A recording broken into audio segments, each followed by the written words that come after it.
When I tell people that I work on justice in Mexico, a lot of people say sounds like a short book. Justice in Mexico is broken, right? What are you going to say for 200 pages and 10 years of work about justice in Mexico?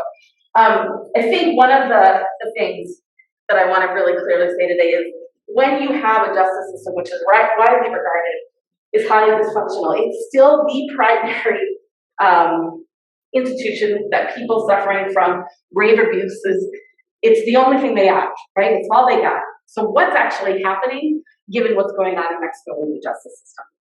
What I'm going to talk about today is that there's actually a lot happening, okay? So I think this quote captures it pretty well.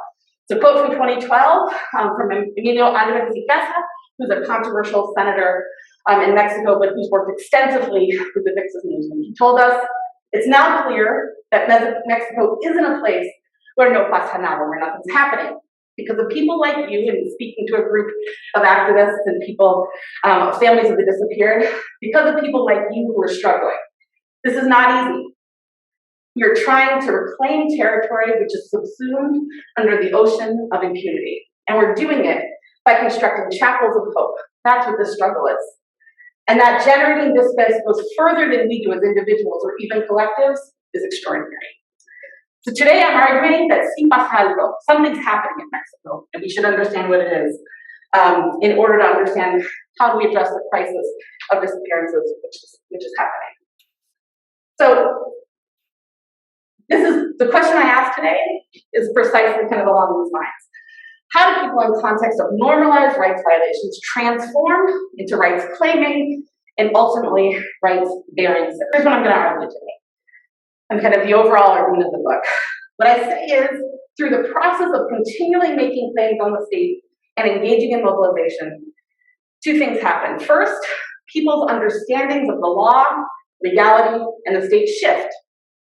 And that with these shifts, their ability to challenge the inner workings of impunity are likewise transformed.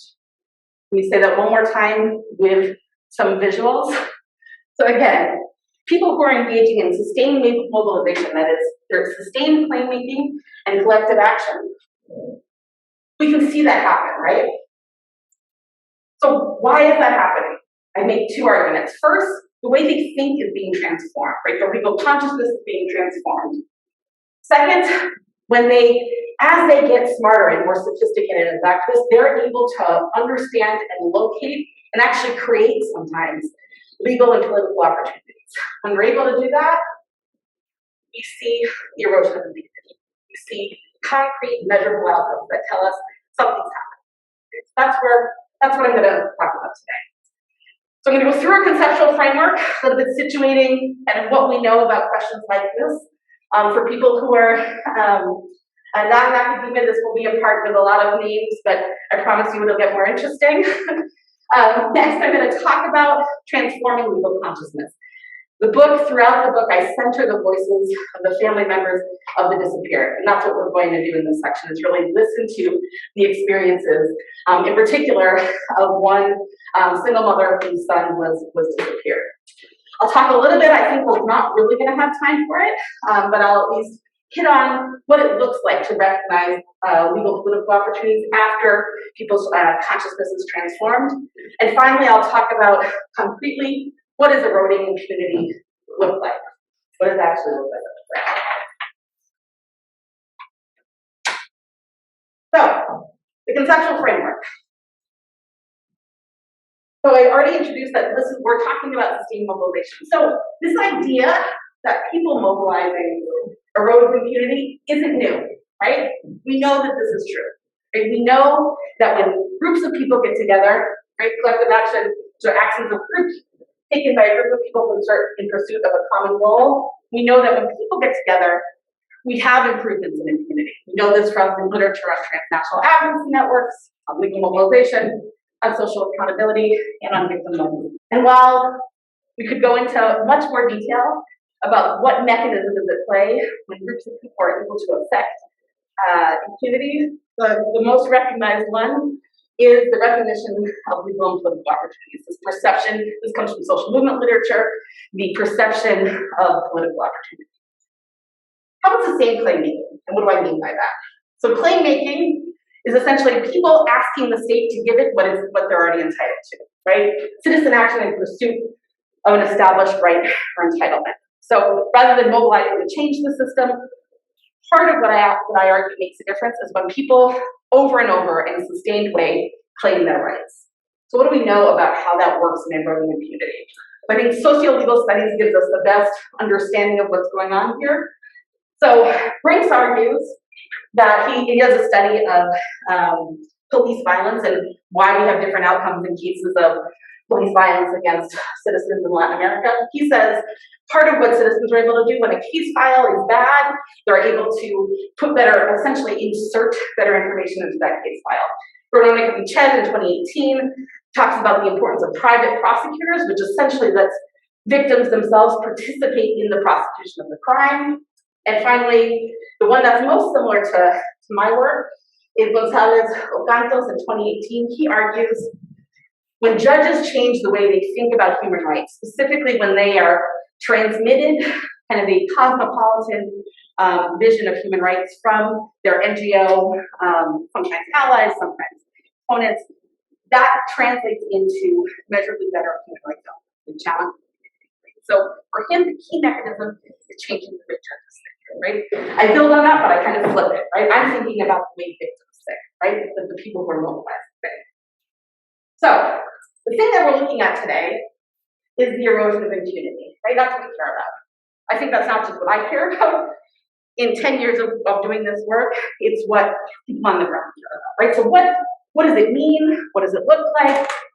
What does it mean that impunity exists, and what does it mean that it erodes, right? So let's take a second. Some of you might or might not be familiar with what impunity actually means, right? So impunity we most often think of as the state's failure to punish, right? A lack of individual criminal accountability. But this, for the people that I work with, didn't fully resonate. I think this quote brings it out, right?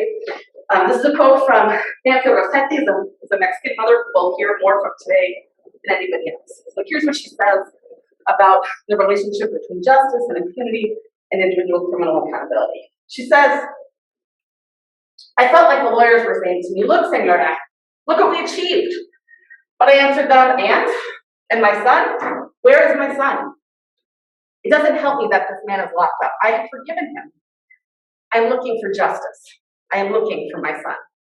Right? So she has individual criminal accountability, but I know from other statements of her, she believes justice hasn't been served and that there is impunity in the case.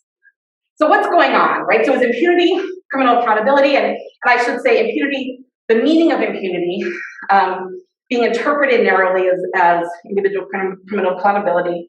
The human rights movement has been accused of doing that, and critical legal studies is very critical of that. So there's a discussion about this in the literature. So happily, UN gives us some tools to think about this, right? So impunity is indeed, the heart of impunity is the failure to hold anybody criminally accountable. But combating it doesn't just mean holding somebody criminally accountable, right? So to combat impunity doesn't mean merely negating the definition of it, right? Combating impunity entails a lot more. Okay, so this is laid out by the Human Rights Commission in their Center for Principles for Combating Impunity. They say, impunity arises, this is the exact quote, there's a lot of words, but the blue is the important, obviously. Impunity arises from a failure by states to meet their obligations to investigate, right? To ensure justice, to provide victims with effective remedies and reparation, and the inalienable right to know the truth and to prevent the recurrence of violations, right? So if the state is responsible for combating impunity and doing all of these things, right? And we already know that the state is overwhelmed with cases, and they're already not providing justice in these cases. What happens, right? What happens in this context of normalized rights violations? And it's not just that disappearances are happening. And I should say these are disappearances considered to be both carried out by the state actors and non-state actors, right? This is a total sum. So you have a Mexican state which already is incapable, or unwilling or incapable, of providing redress for rights violations in the justice system. And now they're supposed to do all these other things too. They're supposed to investigate, they're supposed to provide remedy, they're supposed to reveal truth. And needless to say, they're not doing it, right? So, I mean, I think I used to put statistics up about impunity or failure to punish in Mexico. There are no good statistics, partially because measuring the occurrence is really difficult, and it's even more complicated to try to get any good numbers about what's happening. I've spent hundreds of information requests and lots of time trying to do that, right? But I would say, essentially, what's guaranteed in Mexico, if a loved one has disappeared, the case is reported, most likely it won't be reported as a disappearance in the justice system, and by far the likeliest outcome is that no state action will ever be taken, right? So with that being the situation, again, back to the question. So what do people do, right? What do people do? They can resign, right? They can resign themselves to the fate. But if they're not willing to do that, and I argue that the nature of disappearances makes it very unlikely that people just throw up their hands, right? If they're not willing to just give up, what do they do? So I talk about two sets of things that they do, right? How do they become rights claiming, and how does that lead them to actually being rights bearing citizens? So in order to figure out what they did, I spent a lot of time in Mexico, right? I've spent the last 10 years, not continually, I did lots of field work, as someone in this room can attest to, but I kept going back to Mexico on average more than 5 times a year, and kind of kept up with what's going on. So I've done 10 years of ethnography and interviews. I realized I've talked with more than 99 different organizations. I think I tip 100 at this point. Lots of participant observation of national and local victims movements. I became again an actual participant in the movement for peaceful justice and dignity, taking time off from my PhD, organizing with them, and then going back to continue to work. I also used descriptive statistics and interviews with state officials, but really the heart of the project are my relationships, my long-term, I would say, and now temporally situated relationships with the people who are organizing. So, what happens, right? What happens when people are faced with this normalized rights violations? What do people who are directly affected by the disappearances do? So I argue that they transform, right? That the disappearance of a loved one is a transformative event. Here's the transformation in their words. Right? So in the book, I focus on 3 families. Today I'm going to focus most on Nancy, but let's start with her words of how she transformed. She says, "When I arrived to the movement, I couldn't speak. I only knew how to cry. But when I started going back and forth to the movement for peace, I tell you that I learned to know myself, because I saw that I could. I had that potential. That is, I realized that I could speak and all that I could do." Okay? So that's Nancy's version. I should say, and I'll talk more about this, Nancy is a single mother at the time of the disappearance of her, I believe, 18-year-old son from a drug treatment center. She is poor. She had sold cactus in the market with her son on her back to support herself. And yeah, so I'll leave it there for now. Lucia and Alfonso are a wealthy couple from Mexico City. Their son, Alfonso, was disappeared in 2011. He was an engineer. He was on his way to the United States to buy a computer. He wanted to drive rather than fly because he was worried his computer would be damaged on a plane coming back, right? So he was stopped he disappears off from the highway on his way back. So Lucia was a homemaker. She described her life as the Disneyland. Before that happened, here's her version of how she changed this. What am I proud of or surprised by? Before I couldn't speak. The pain, I just couldn't. But you know what? These miserable people, they thought we were like crystal, but we have been forged like iron after being beat down so many times. Finally, Juan Carlos. Juan Carlos was was the owner of a door-to-door gold buying and selling business. They would buy used gold, melt it down, and sell it. He ran the family business. All of his brothers, There's 16 Trujillo Herrera brothers, right? Most of them were in the business. 4 of them end up being disappeared, 2 in 2008 and 2 in 2010. So he goes from being a businessman to here's his, to a full-time activist, and here's his version of how he changes. At first, I didn't understand what agendas were, nor what do they even mean by dynamics, systematize the evidence, all words I completely didn't understand. I didn't go to high school. For me, it was triple the work to understand everything. So at first, I felt like an idiot, but little by little, I figured out what they were talking about. Seeing the different messaging, I dared to start talking a little more. So what's going on, right? What is going on that they are transforming, and what impact does it have on their cases and on the larger context of impunity in Mexico? So using a framework, which is from the literature on legal consciousness, I describe how each of them thought about the law and legality before the disappearance happened, right? Part of it has to do, it's partly informed by their class status, but also by who they are as people, right? I think this framework that legal consciousness gives us helps us understand where people were, and then, and as I'll talk through, helps us understand how they change. So kind of the basic framework, and I don't want to belabor it, this legal consciousness literature tells us there's 3 basic ways, 3 dispositions that people have. You can think of yourself as against the law. That is, you think that the law is hostile to you and out to get you. And you can either rebel by challenging it directly or by avoiding it, right? So that's the against the law perspective. You can think of yourself as before the law. That is, law is something majestic and untouchable. It kind of dictates the natural order of things. It tends to be held by people who are wealthier. And then with the law, people who see the law as a game, right, as a strategic negotiation with particular actors with particular interests. So today I'm going to, and so what I argue is that in the course of struggle, by mobilizing, people start to think more and more like law as a game, right? They can't really think of the state as kind of all bad or all good and filled with kind of undifferentiated actors, right? What happens when they start mobilizing and consistently playmaking? They gain a much more sophisticated, nuanced, and disaggregated understanding of the state, right?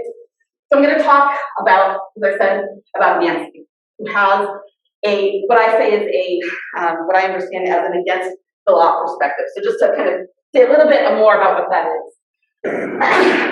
Against the law perspective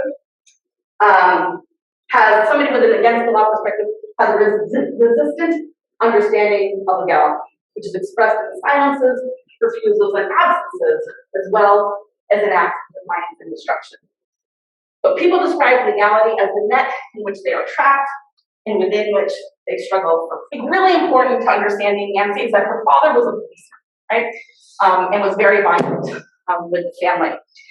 So her earliest experience of the law was of her father hurting them and not being held accountable, and her family trying to flee, and his network of police buddies making it impossible for them to flee. He always knew where they were, come back and hurt them. So her kind of early, unsurprisingly, her proclivity was to avoid the law, to try to escape it. She saw it as a line against her. So the way she talks about it, once they called the police on my dad, but he was only held in jail overnight. And the next day it was all worse. He hit us worse. And so we returned to live with the fear. Because I was raised with so much fear, I always thought I had to strictly obey all discipline. When she experiences violence in her life, she says she never considered reporting it. For me, the police had caused me nothing but pain. So that's the baseline for Nancy, right? That's how she interacts with the law before the disappearance of her son. So what happened? So I should say, in terms of the disappearance itself, she had sent her son to a drug treatment center, which are unregulated in Mexico, known for lots of bad things happening there. Her son was supposed to get out of rehab. He had been smoking marijuana and sniffing glue. He was supposed to get out of rehab right before New Year's, and instead she got a call from the owner of the clinic that he had disappeared. He had run away and wasn't able to be found. think it works to say it now, it turns out that the owner of the clinic is engaged in a host of criminal activities, abusing clients. There's homicides reported within the drug treatment centers, so he is integrally involved in what happens. So in terms of, so she starts to mobilize. She starts calling, kind of using whatever, so immediately she kind of springs into action. But she doesn't report the crime immediately, unsurprisingly, right? Her first action is not to go to the state. And she's very reluctant to go to the state. She doesn't report it until 10 days after the initial disappearance. First, she's coordinating with family members. She goes out and tries to find him herself. So I think, but at first she doesn't really know what she's doing. So what does it look like, right? So before she's alienated from the state, doesn't know anything about it, she becomes savvy. So how does that happen? She says, for almost all of 2014, I soaked myself in learning. I now know more or less how to gather evidence, how to properly make a formal report, what tools are needed to search for someone and to investigate. I always have a notebook and a pen, write down everything you do and everything you need with what time, date, what agreements there are. I have learned to get everything in writing, since words are blown away by the wind. If you see this also, before, I think this is really interesting. Before she is avoidant of all state agents, she ends up forming a very close relationship with one of the top people in Gallagher, which is the investigator's office, whose name is Eliana. So, and she talks about her relationship with Eliana as facilitating her growth. She says, Eliana has talked about so many legal things. How do you say? Policies. What is a law? What is the Senate? What is the Chamber of Deputies? What benefits us? What will hurt us? And it's not that she's our informant, but she teaches us. We have had our eyes closed. And then we ask her, Eliana, what does this all mean? What does that mean? What about this law? And she says, okay, come in. And she explains the law this and the law that, right? So we see her really shifting the way that she's interacting with the state. Again, before she was oppositional to the idea of the state, and the only thing that kind of came naturally to her when she finally didn't interact with the state was essentially to confront it hostilely, right? She goes to being strategic. So this is how she talks about it now. So I knock on the door of the state investigatory pistol and I open it. And if they only want to open the door for me, you gotta be kidding me. We'll throw it wide open and we'll all march in. And if an investigation is stuck, and the other families think I might be able to help, I'll look for the way to move things forward. I also help others see if something is really necessary. I help them think through whether a proposed state action is useful or just creating paperwork, right? So we see that she's becoming strategic. Finally, I think this is interesting.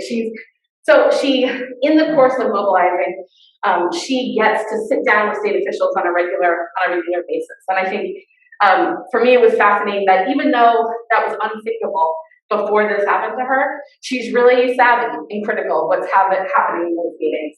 I like this quote. So she says, they started feeding us atole con el dedo, which is hard to explain, essentially trying to feed us like this corn-based soup with their finger, right? Like trying to do something which is trying to pretend they're doing something that they're really not, right? They dressed it all up and they said, have a seat, what can I get you? And they tried to make it all look very pretty. They wrote things down, they did things, and they asked questions, but when it came time to show results, there was nothing, right? So she's really attuned and she's sophisticated about seeing through the state's lies, essentially, in the end. So those are some of the ways that Nancy changes. In terms of what that means in action, she founds her own victims collective and she becomes the case coordinator. She leads a hunger strike, which led to the establishment of a new federal investigative agency in Mexico, and she participated in raids with her son's case. This might seem weird, but it happened with every single one of these stories. The victims themselves, literally, she put a black mask on and went with the agents who were actually raiding the houses of the perpetrator, right? So each of them actually has direct participation in the investigation, right? So that's Nancy. I could tell the same stories about Juan Carlos and about Lucia Alfonso. Each of them, over time, and as they continue to mobilize, become, as I said, more and more the way that they think about legality, I think, is better represented with the law, right? In the course of each struggle, their thinking evolves to have a vision of legality as engagement and conflict, resource and process, part of the law perspective. So I think key to this is a feedback loop, right? So these changes in thinking beget action, which beget further changes in thinking. Right? As each shifts their visions of legality, they're spurred to acquire knowledge and skills to strategic thinking with state actors, which in turn convinces them further of law and legality as a contested and thoroughly human arena. So why does this matter, right? Why do we care about the ways that Nancy has changed, right? And that each of these people is changing the way that they think about the law. The reason that it matters is because it changes the way, I mean, you can say many things, but one of the reasons that it matters is that it changes all of their actions. And all of them start to participate in the same set of actions, despite coming from incredibly different contexts and backgrounds, right? They become part of this movement. Each confronts the state with contentious action. Each partners with social movements to access state officials. Each strategically navigates the judicial bureaucracy. Each locates allies within the state. And each one of them participates in independent searches for their loved ones. So I was right, I'm running short here. I'll just say kind of the next part of the book, which I'm going to need to gloss over, is about what happens when you put those repertoires of contention into interaction with the power structure and kind of overall political, legal, and violent dynamics in Mexico. So what I look at is what happens in 3 states that have all had recent changes in party, and as well as these are the states where the Zetas were once a dominant group, and not coincidentally, most of the disappearances happened when the Zetas were the dominant DTO, drug trafficking organization in the region.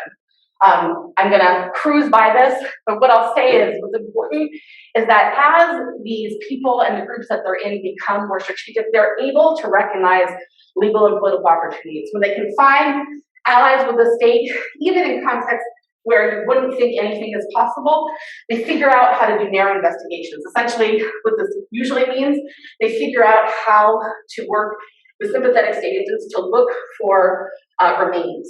It means that narrow investigation, they're not looking for perpetrators, they're only looking to identify remains, which is really important in the search for the right to truth, right?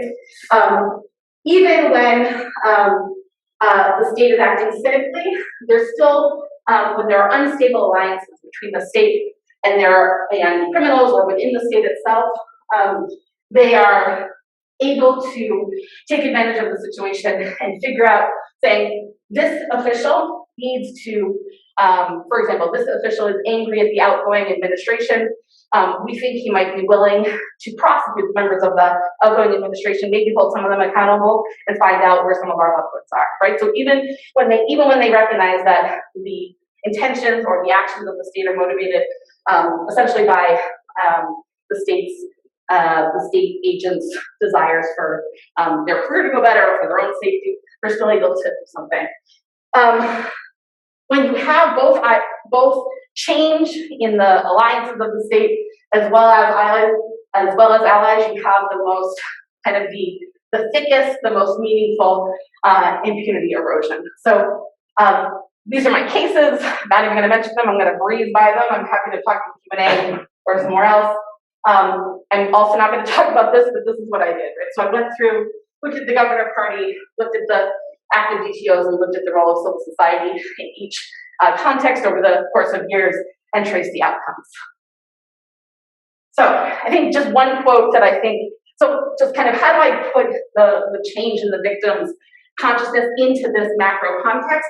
I think this quote from Lucia is really good. So I talked to her in 2017, and this is, again, so my model of how they take advantage of these opportunities comes from them, right, of watching their mobilization and talking with them. So she says, this is the year before the election, right? This year's critical because we have made them sensitive to or conscious of our plight. She's talking about the low-level investigators. And since they know they will probably be replaced after the election and with the change in administration, so if they've had a little bit of their humanity awakened by our mobilization, they might try to help a bit. If they're good people, like they're a little freer without the fear of being fired, because before it was like putting a rope around their necks, because they're part of it, of course. Because of the fear they have of exposing their bosses, for example, of having done it or participating in some way, they took the risk of putting their personal security at risk. But since their bosses are probably leaving their jobs, right now it's not such a big risk, because now they would really only be risking their jobs, right? So this is a very kind of nuanced understanding of kind of how impunity works and when you can activate people. I should say, Lucia also, I love one of the things that she realized, as even when the state agents change jobs, they keep the same cell phone numbers, right? So after a new administration comes in, the first thing she does is just call everybody's cell phone number and continue to repeat those contacts through that. So that's what that looks like. So in my final just 4 minutes, so where are we, right? What can we say about eroding impunity in Mexico? The obvious answer is que hay una impunidad total, right? There's a total blanket impunity in Mexico. Hard to disagree with, right? Despite that, this project is about the really important advances that have been made in the right to truth, the right to justice, the right to reparation, and the right to a guarantee of non-recurrence, right? So this part is hard for me to talk about. It's not in terms of the tone, right? In some ways, it's not a rosy picture by any means, but it also recognizes the ways in which, if we have a kind of bottom-up view of what impunity actually means, of the important constituent parts of it, we can see the result of all the work that's being done. So, just real quick. Before the movement, if you reported a crime, if you reported a disappearance, most likely you would be told, I'm not even going to file this claim. You wouldn't be allowed to see the case file, and no actions would ever be taken.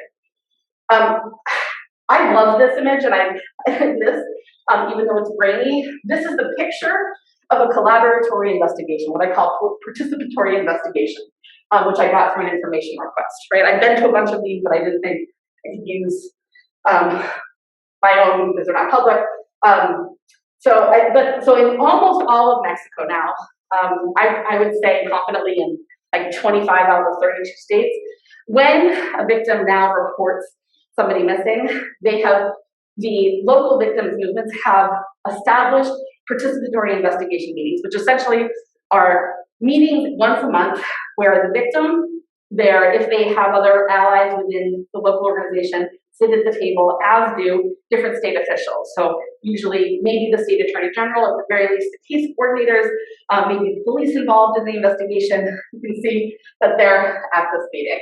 And at this one, right, so in terms of these are the meeting minutes. So at almost everyone I've ever been, just like Nancy told us, you gotta write down what happens in the meeting and make it clear what everybody is responsible for at the next meeting.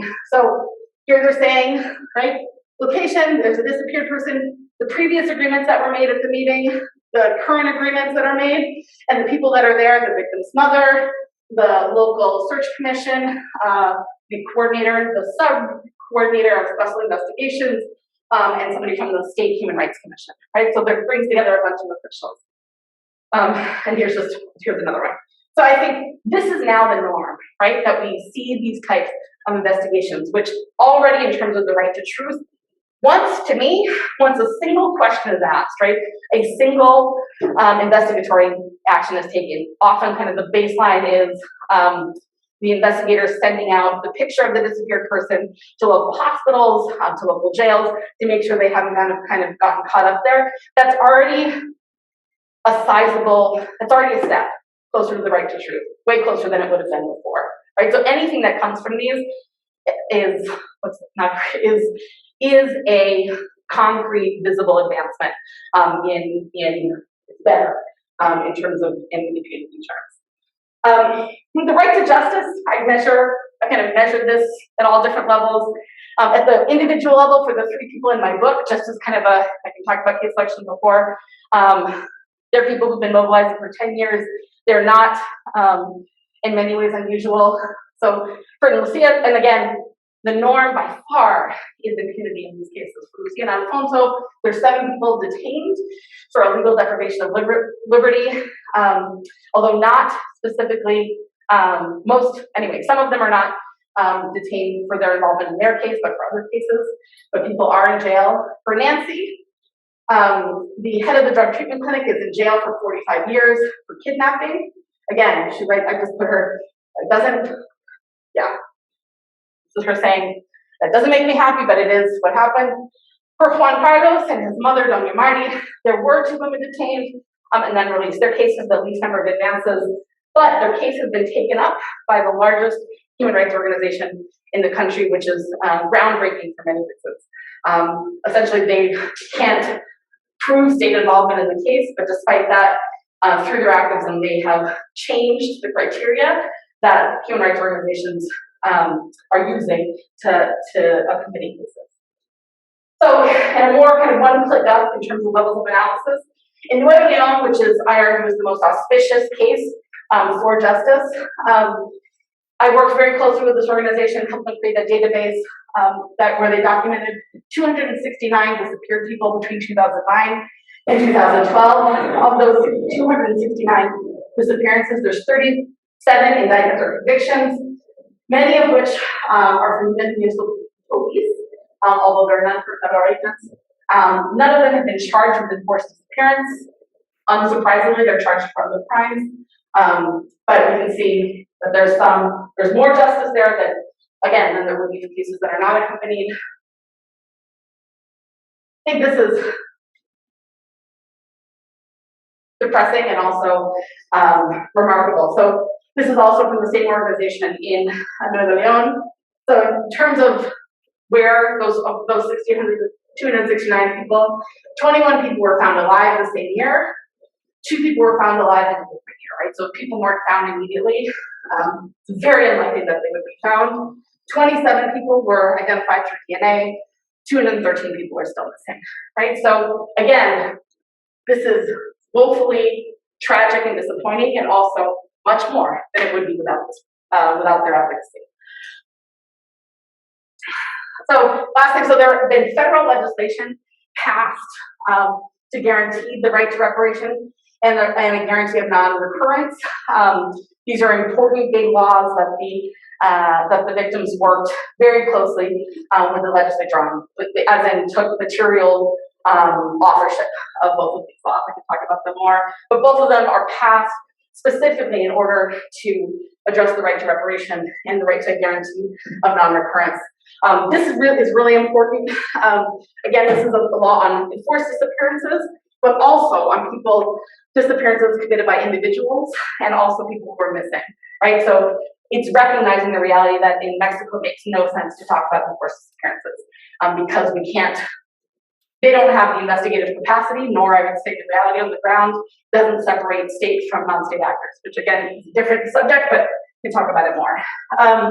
My last 2, and then I'll finish up. I think one of the things for me, so those are in some ways underwhelming results. I think I was back there in 2019, and I talked with a woman named Janice, whose sister was disappeared. And she talked about what meeting up with the movement had meant for her, and in terms of her journey to combat impunity in her case. So she came to, and she talked, this is her recounting what meeting the movement meant to her. I came up to them like a hungry child. And it was the first time I said, I have a disappeared sister. For me, it was like flipping a switch. Before I joined this group, I felt that I had died.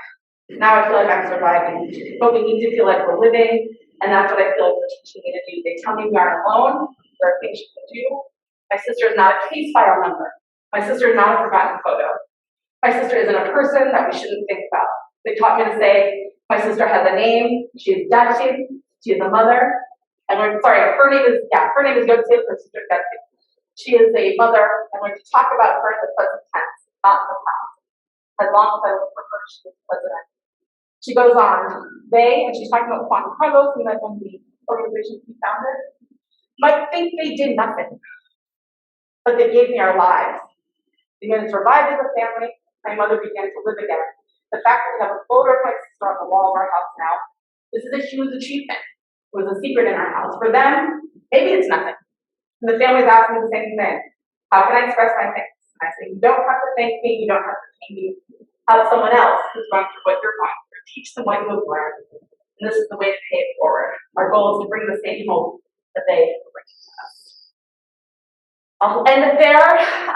Thank you so much. I really appreciate all of you.